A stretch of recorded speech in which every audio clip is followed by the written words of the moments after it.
Okay, I think we are live again, and hopefully we don't have the freezing problem. It may just be a YouTube thing that's going on this evening.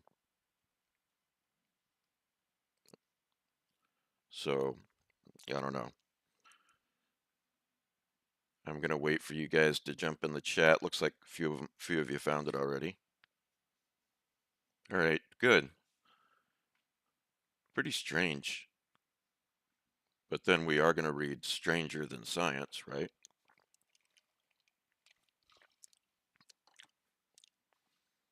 Okay.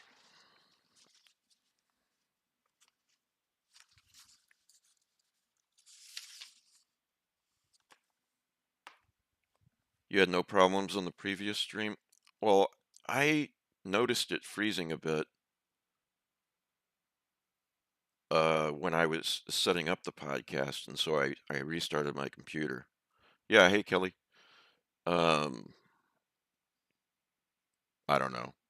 Who knows? Maybe it's a Zoom thing. Maybe it's a um, restreaming thing. Although I've had no problems with them so far, except for tonight. Yeah, I don't know. I seem to I seem to freeze for just like half a second there, but maybe it's just me.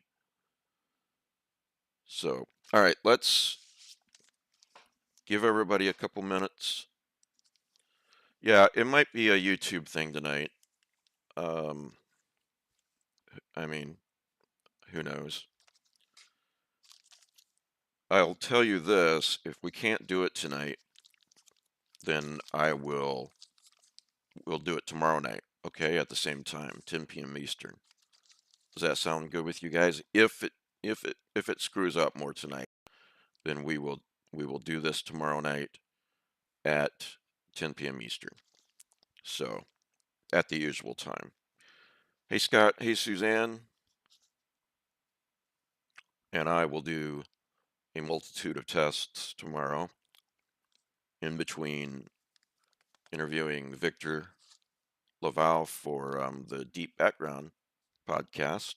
Speaking of Patreons. All right, so a fascinating collection of 73 weird, fully documented stories, fully documented, taken from life that modern science is still powerless to explain. Once you have started this book, there is no laying it aside until every one of these intriguing stories has been read.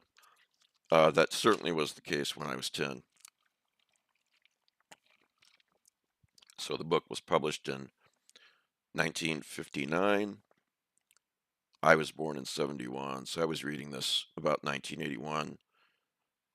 So, what, 22 years after it was published. Hey, Alan, did you look into, you sent me an email, said you might get a copy. There's a couple of editions out there. So,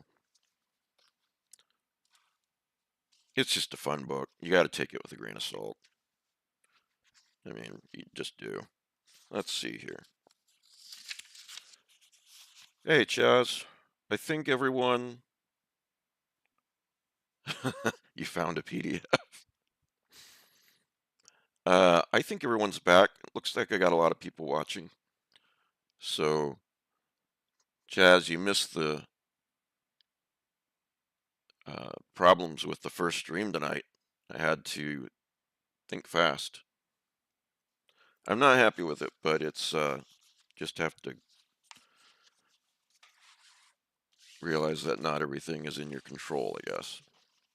Oh, no, I was teasing. All right, we're going to read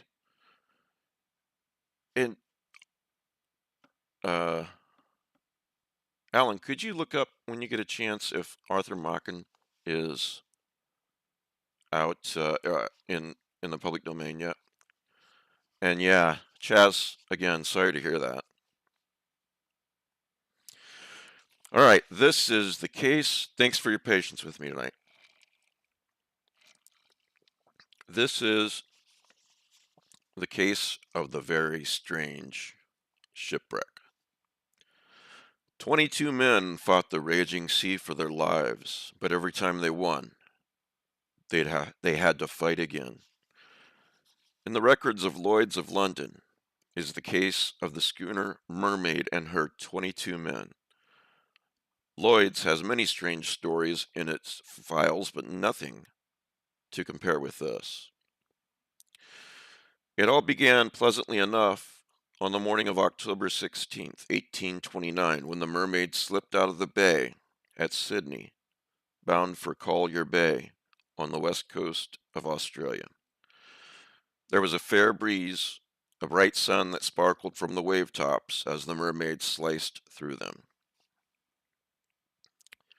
Aboard ship were 18 able seamen, 3 passengers and Captain Samuel Noelbrow, who had the wheel. Without realizing it, they had all embarked on a voyage that is probably unmatched in the history of the sea. Well, possibly. On the 4th day out of Sydney, the captain turned the wheel over to the first mate and went below for a wee nip of the stimulants he had thoughtfully provided for himself. You have to be thoughtful for yourself. The crew lolled around on the deck, for they had little to do under the circumstances.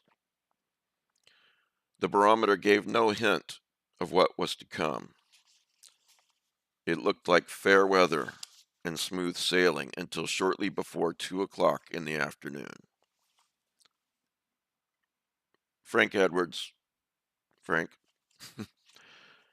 Then the vessel found herself becalmed. Thick gray clouds scudded over the face of the sun.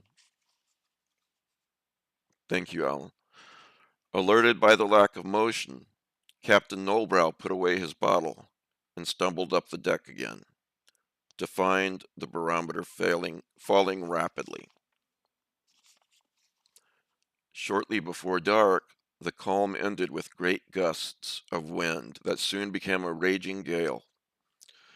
The Mermaid fought for her life, for she was in the tortuous Straits of Torres, a narrow channel that had claimed many a ship and many a crew.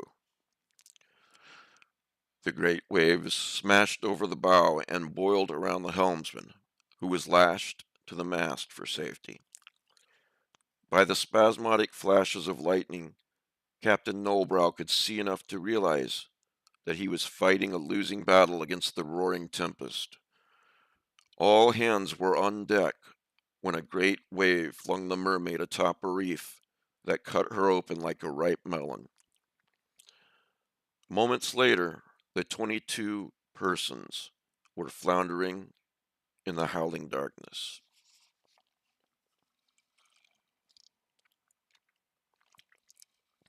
Well, it looks like all you made it back to the second stream. Thank you. Damn, there's a little gnat flying around. It's driving me up the wall. But I need this light to read. In all that boiling sea, there was but one hope for them, a rocky peak that jutted from the waters about 100 yards from the sinking vessel. And miracle of miracles, when daylight came, there were 22 persons clinging to the rock. Not a life had been lost.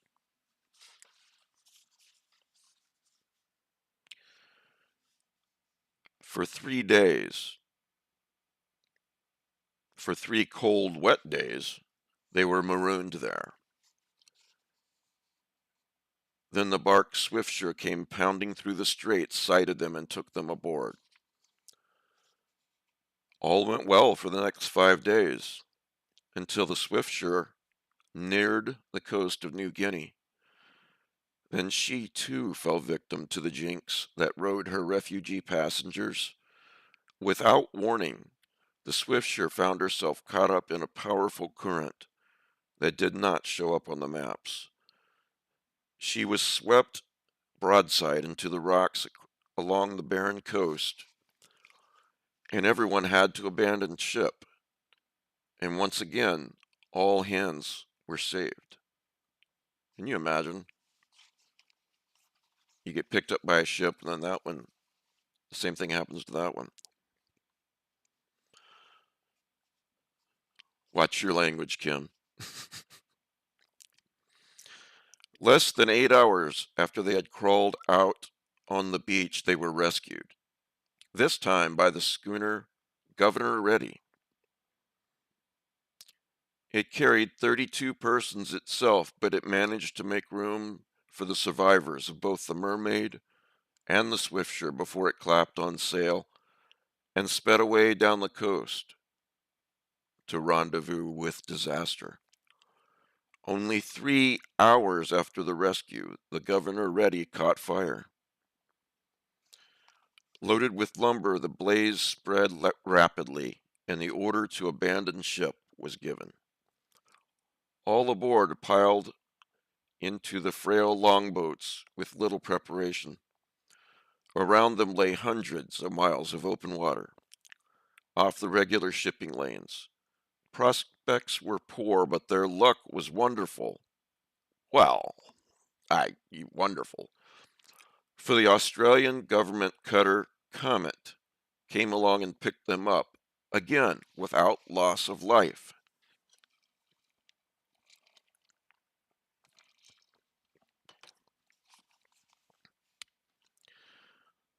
Aboard the Comet there was grumbling, for the crew of the rescue ship regarded the shipwrecked crowd as bearers of a jinx, in spite of their remarkable good fortune which had saved them from death time after time. For exactly 1 week, all went well.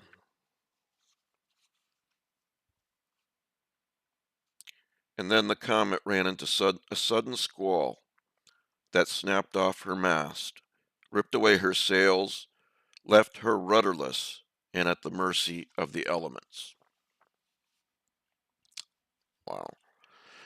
The crew of the Comet got into the only longboat that was still serviceable and pulled away from the doomed vessel, leaving their unwelcome guests to fend for themselves. For 18 hours, they clung to the wreckage and fought off the sharks until the packet Jupiter came along and once again snatched them from the jaws of the sea. The captains called the roll, and for the fourth time, they discovered that throughout the 4 shipwrecks, not a single life had been lost among the entire company.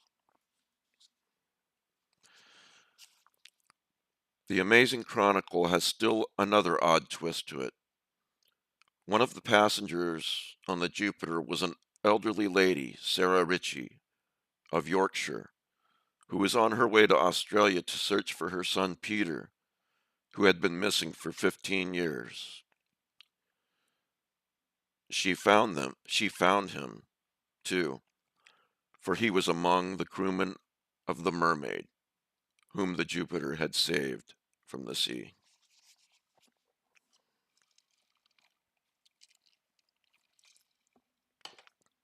Yeah, Wowza is right. Let's save it. Let's do another one. Saved by a dream. Is it possible for human beings under great emotional stress to communicate with each other by some mental process which we do not understand? In all the records of such cases, there is none more remarkable than that of a young girl who defied the authorities and believed in her dreams with startling results.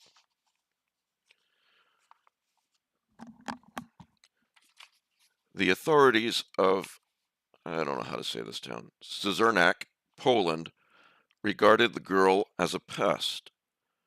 Time after time, she came to them to beg for help to find her boyfriend, a young Polish soldier who had marched away to World War I and vanished, like millions of others, in the fury of battle.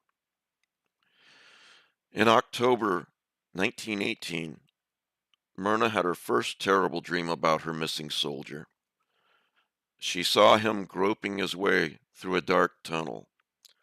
saw him set down a candle to pit his strength against a jumble of rocks and timbers, and saw him fall sobbing to his knees. Just that, and no more. Oddly, she had the same dream several times, and then in the middle of the summer of 1919, the scene changed slightly. Video and audio still good, you guys? In the dream, she saw a castle on the brow of a hill. One tower of the castle was crumbled into a mass of stones and timbers. As she approached the rubble heap, she heard a voice calling for help, a voice that she instantly recognized as that of Stanislaus, who had been missing for the past year. Stanislaus. Yeah. The voice was somewhere under that great heap of stones. She tried to lift the stones, but they were too much for her. Sadly, she turned away, and the dream faded. When the same dream occurred to her time after time, Myrna told her mother, and her mother told the village priest. He was understandingly skeptical. He attributed the current nightmares to the mental condition of a heartsick young girl. Okay, wait a second. Understandably skeptical? A priest? I mean, a priest believes in the supernatural, right? So it doesn't seem like much of a leap to have dreams transmitted in some way to you.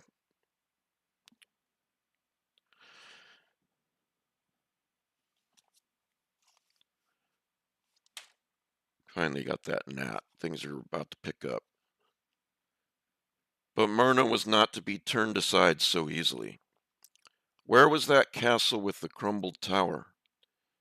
She had no idea, and finding it appeared to be a hopeless task, for that part of Europe is replete with castles in varying states of disrepair, probably despair too, relics of a bygone era.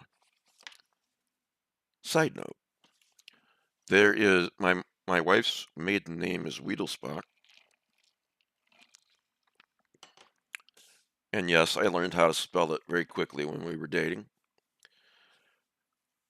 And there is a castle, Wiedelspach, in Germany.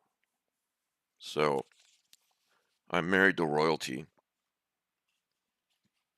just so you guys know. I mean, not blue-blooded myself, but I married into it. Time after time, those frightful dreams. She saw him fumbling in a tunnel, saw the crumbling castle, heard his pleas for help. Almost penniless, she set out to trudge along the roads of that sector where he had been last seen.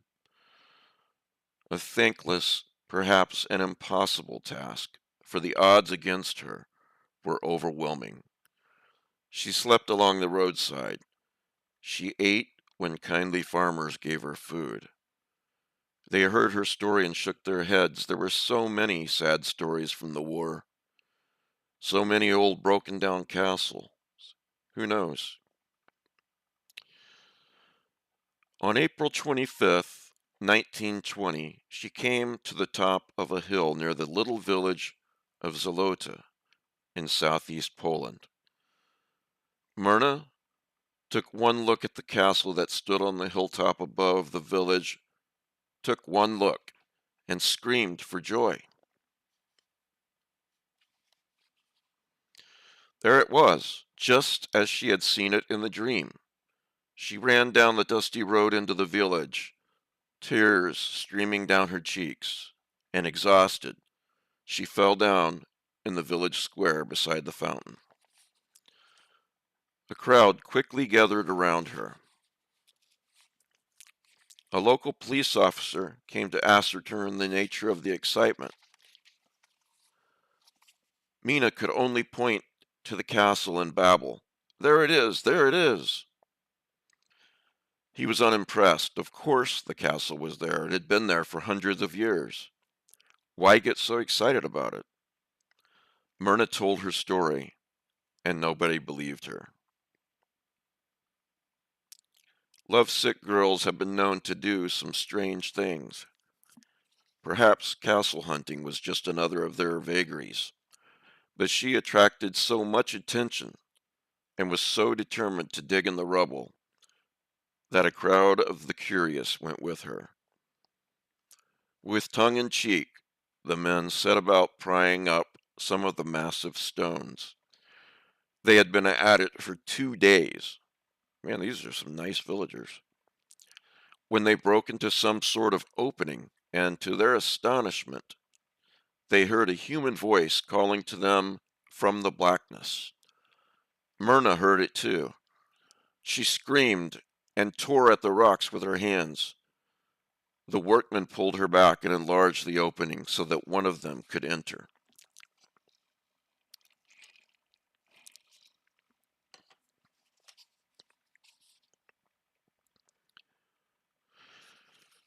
They brought out Stanislaus Omenski, pale, ragged, tortured by the light after almost 2 years in total darkness. But it was he, just as Myrna had seen him in her dreams. He had visited the old castle. An artillery shell had struck a tower and sealed the entrance which he had used, and he had never been able to find another. He had lived off cheese and wine. He found some candles which he used for light, and for companions he had rats, hundreds of them. For hope he had only his prayers. The astounding climax to Myrna's dream was fully confirmed by the investigation of the Polish army, which naturally wanted to know the details. Stanislaus was eventually dismissed from the service with honors, and he married the girl who had saved his life by her faith in her dreams. Well, I would hope so, you know. She gets him out, and then he goes, actually, I have another girlfriend. Sorry. All right, one more maybe? Next week, as I said, I'm going to read an Arthur Machen story. Maybe two, depending on length. Let's find a good one here. Let's find a good one. Oh, by the way, that reminds me of a story in Brian Hodges' newest collection, Black Hole Sundown. Black Hole Sundown. It's amazing. In? How long is in?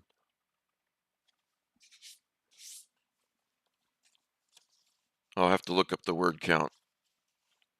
I mean, I'm fine if you guys are fine with if I forget how long it is. It's been too long since I read that one.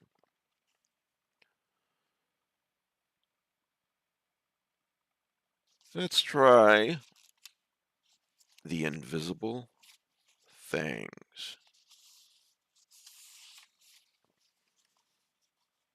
If you want some more horror after I'm done and you guys go to sleep, Google the Hall of Fantasy, and what is the name of that episode? The Hall of Fantasy. Actually, they've got quite a few good episodes, but if you'll bear with me, I'll get you the one I'm talking about. That's one of my favorite old-time radio shows. Have you listened to that series yet, Scott Thomas? He Who Follows Me is really great. Very atmospheric. So, that one, and The Demon of the Night. Yeah, that's it. The Demon of the Night is the one this makes me think of.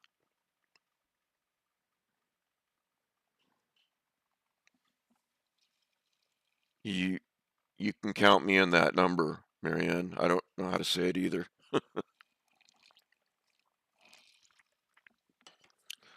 All right.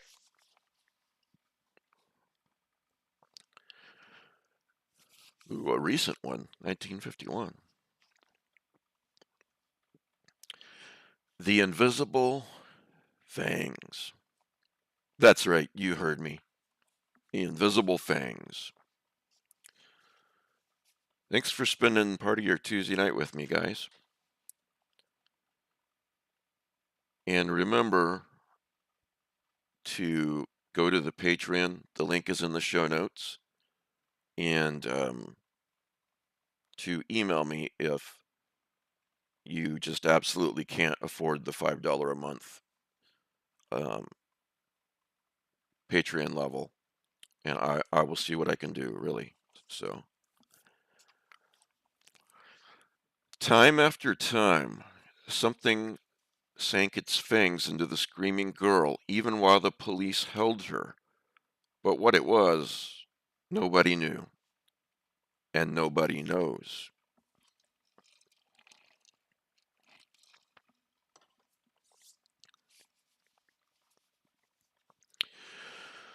The night of May 10th, 1951 had been warm and quiet in Manila until police brought that hysterical girl into headquarters. The chief medical examiner slammed his hat on his head and snorted. Nonsense, he huffed. Nonsense. You get me out of bed in the middle of the night to look at a girl who has epileptic fits? By the way, I've been thinking about this. Styles are funny.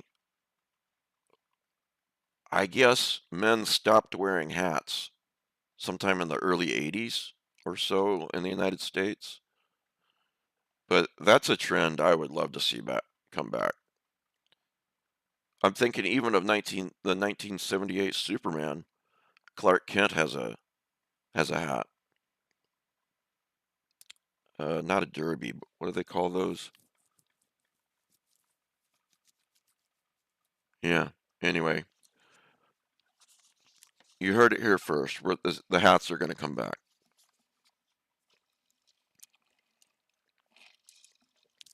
So let it be written. So let it be done. The mayor of Manila said nothing. He looked in bewilderment from the irate doctor to the screaming girl. There were the welts on her arm, the teeth marks. Fedora. Yes, Fedora. There were the welts on her arm, the teeth marks. Had she really inflicted them herself while in the throes of an epileptic seizure? Or had they been savagely driven into her flesh, as she claimed, by something or somebody who had attacked her in her locked cell? JFK started killing hats? Really? Okay. Well, it took a while then because Clark Kent wore one in Superman.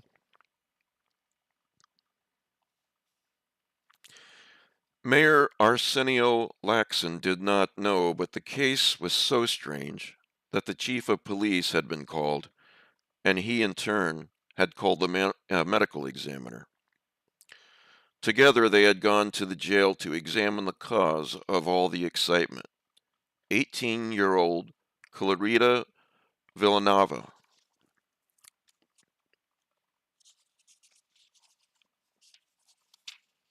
Just another of the countless homeless youngsters the war had left adrift in the streets of Manila. When police found her, she was in the center of a small crowd on a street corner, screaming that she was being attacked and bitten. The onlookers, most of them scum, wow, that's a little harsh, most of them scum from the nearby taverns, were cheering her on and winking knowingly at each other, making signs to indicate that the girl was insane. Dope? perhaps? Or absinthe? Whatever it was, police left to others to determine. They seized the struggling girl and took her to her cell. This is what happens when you do drugs, kids.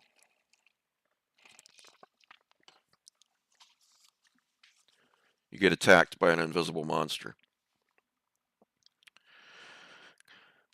Clarita fell sobbing to the floor as the door clanged behind her. The police ignored her pleas to look at the 8 sets of teeth marks where she said the thing had bitten her. You know, this reminds me a little bit of the excellent classic story, The Horla, by Guido Maupassant.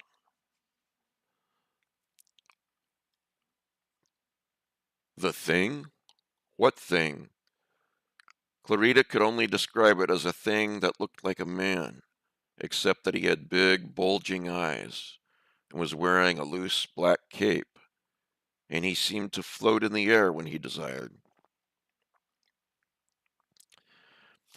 Just then she began to scream again, shrieking that the thing was coming again, right through the bars.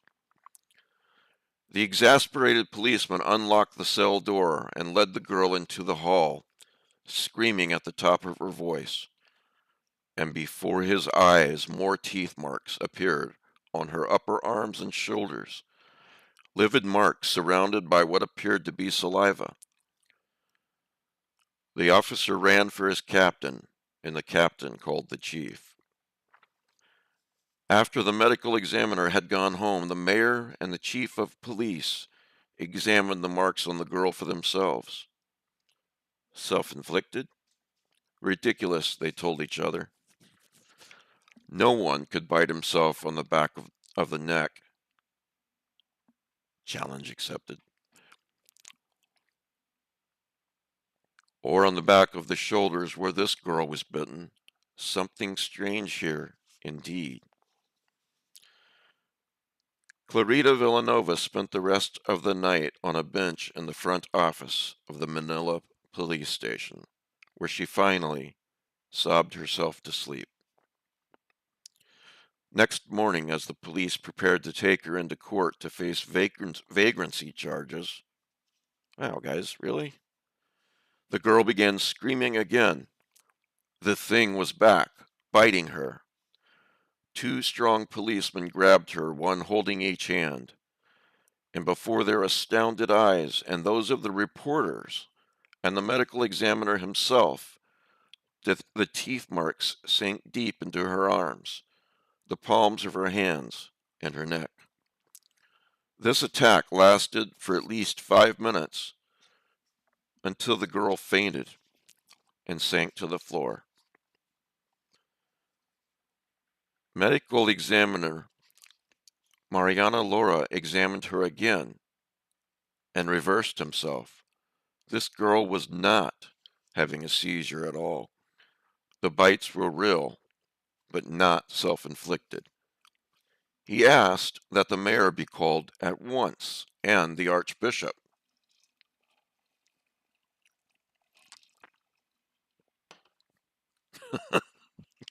Kim. It was some 30 minutes before the mayor arrived, and by that time Clarita had gained consciousness.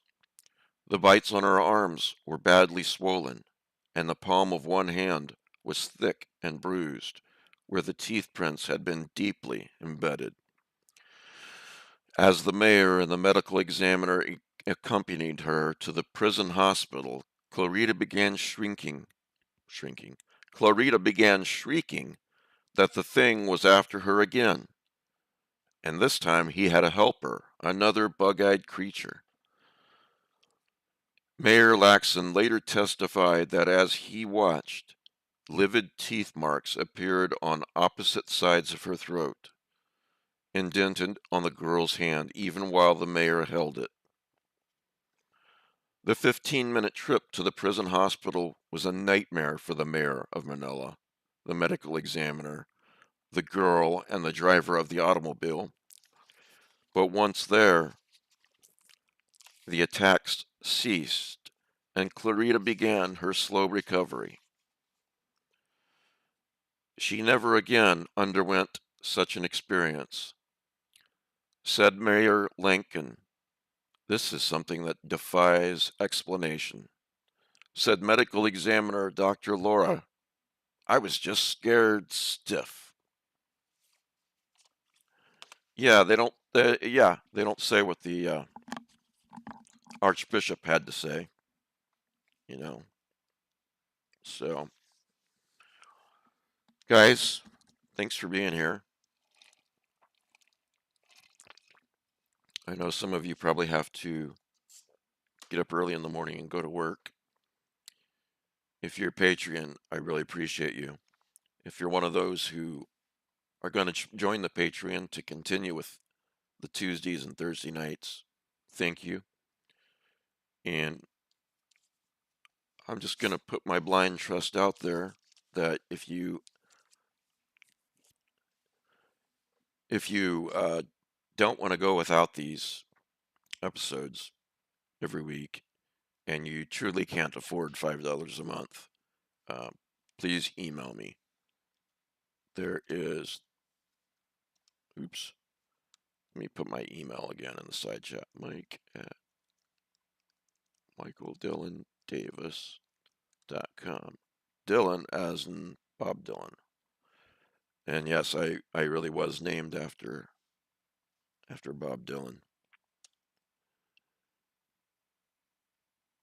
My dad was apparently sane at one point. He was 25 when I was born. He was a hippie for a while. And he should have stayed one. Let's put it that way. And then maybe, well, we don't need to get into that. Guys, thank you. I'm glad you're here. I'm glad you guys are part of this community. And we'll see you Thursday night at the same time, 10 p.m. Eastern. Enjoy the rest of your night. Hey, and listen to an episode of the Hall of Fantasy. Tell them I sent you. Good night.